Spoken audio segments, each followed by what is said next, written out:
We check in now on the latest cattle market news with our market update, brought to you by CattleFax. Hello, I'm Marcus Brix with the CattleFax Update. With 3/4 of the year in the books, domestic meat production is still marking considerable year-over-year growth. Federally inspected cattle slaughter is up 1.347 million through Q3, which is 5.9% higher to date. Over 1 million head of that increase has been comprised of increases to fed cattle slaughter. Breaking it down further still, 638,000 more heifers were killed between January and September 2017, which is an 11.7% increase. Last week, heifers as a percent of fed cattle slaughter made up 35.8% of the fed slaughter mix, the second highest measure this year. This is only the 8th week of 2017 where the ratio of heifers in the slaughter mix was above the 5-year average, but the trend is higher yet.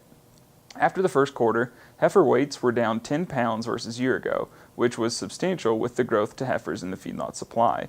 Now, with data through the third quarter, both steer and heifer weights have only been down 1 pound on average. From the non-fed side, cow and bull slaughter is up 7.6%, or an increase of 323,000 head. More than half the cow and bull slaughter this year has been sourced from beef cows, totaling 195,000 head, or 60% of the non-fed category.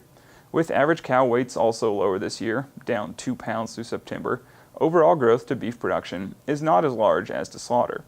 Beef production is up 4.4% year to date, versus a growth rate of 6.3% in the first quarter alone. Although a little slower paced than at the start of the year, this growth rate is still larger than from both pork and poultry. Pork production is up 2.9% year to date. Poultry production is 0.9% higher. Through September, summing the entirety of beef, pork, and poultry production shows a year-to-date increase of 2.4%, or 1.67 billion pounds.